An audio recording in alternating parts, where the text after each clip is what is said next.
with or without foreskin? It's a question men have been asking for centuries. And let me tell you, the debate has never been simple. Once upon a time, it was mostly about culture and religion. But today, in a world overflowing with science and medical research, the conversation has shifted. So, what's the right answer? Here's the truth. There isn't a universal one. But in the next few minutes, I'm going to give you all the clear, evidence-based facts so you can decide what's right for you. We'll break it down step by step. The natural function of the foreskin, the proven health benefits of removing it, the possible risks and downsides, and the specific situations where circumcision isn't just an option, it's a medical necessity. And I promise by the end, you'll have a much clearer picture than you do right now. Section 1, the basics. What is the foreskin and what does it do? So let's start simple. What exactly is the foreskin? Medically, it's called the prepuce, a natural retractable sleeve of skin that covers the head of the penis, which we call the glans. When a baby boy is born, that skin is actually fused to the glans for protection. Over time, usually by adolescence, it naturally becomes retractable. But here's something most people don't realize. It's not just extra skin. The foreskin actually has important biological functions. Function number 1, protection. It shields the glands from constant rubbing against clothing, from bacteria, and from environmental irritants. Think of it as a natural protective case for one of the most sensitive parts of the body. Function number 2, moisture and lubrication.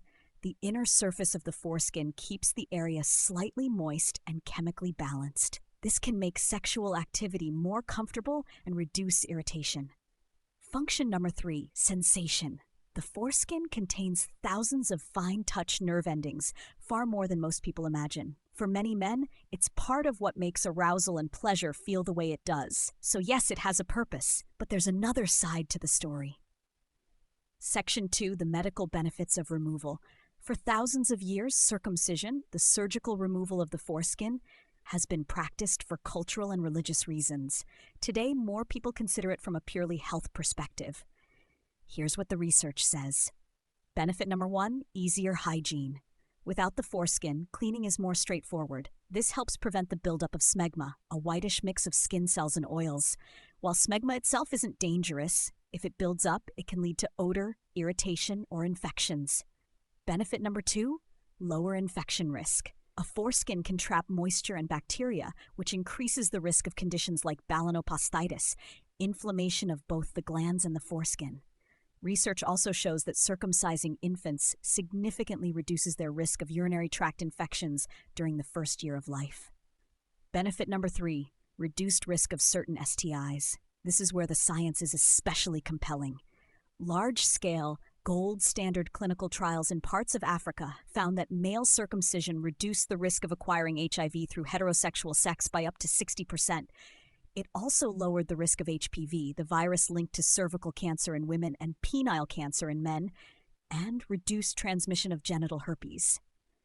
Why? Because the inner foreskin is thin, non-keratinized, and full of immune cells that viruses like HIV target to enter the body.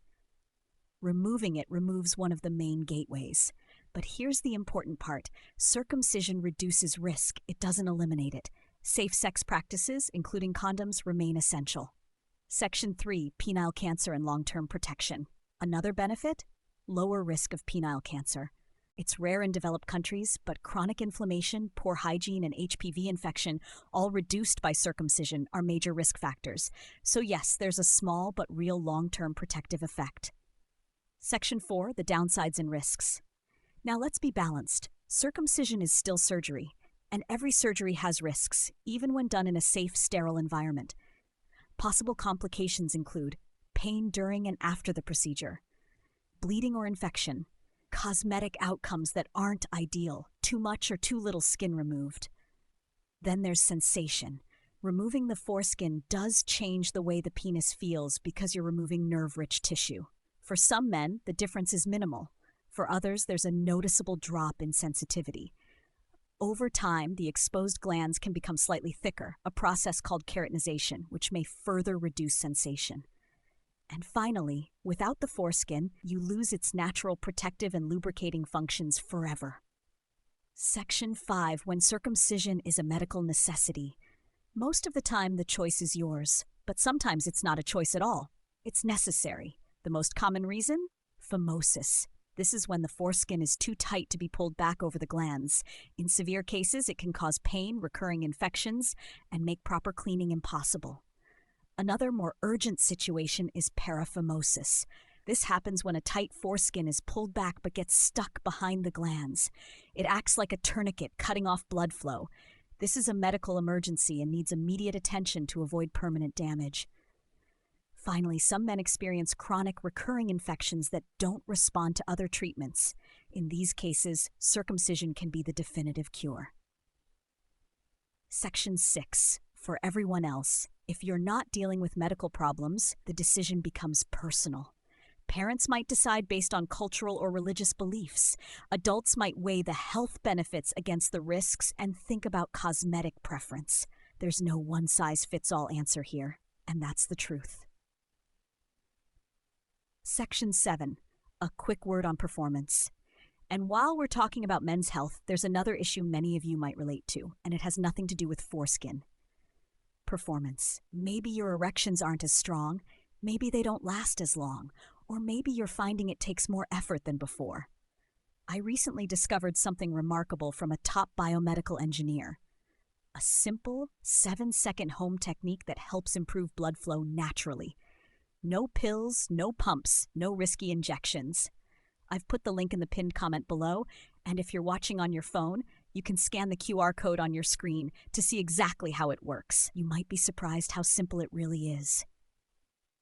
Section 8. Final thoughts from Dr. Anabel. So here's my verdict. The foreskin has genuine biological functions. Circumcision offers real, scientifically proven benefits. Both are true.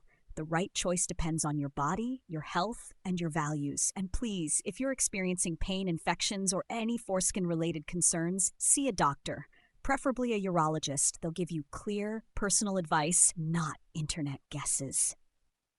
If you found today's video helpful, give it a like. It helps me reach more people who need accurate, no-nonsense health information. And of course, subscribe so you don't miss my upcoming videos on men's and women's sexual health, longevity, and wellness. Now, I'd love to hear your perspective. Do you think the health benefits of circumcision outweigh the downsides, or do you believe it's better to stay natural? Drop your answer in the comments, and let's keep the conversation respectful and open. I'm Dr. Anabel. Thank you for watching. Subscribe to my channel. Take care of yourself, and I'll see you in the next video.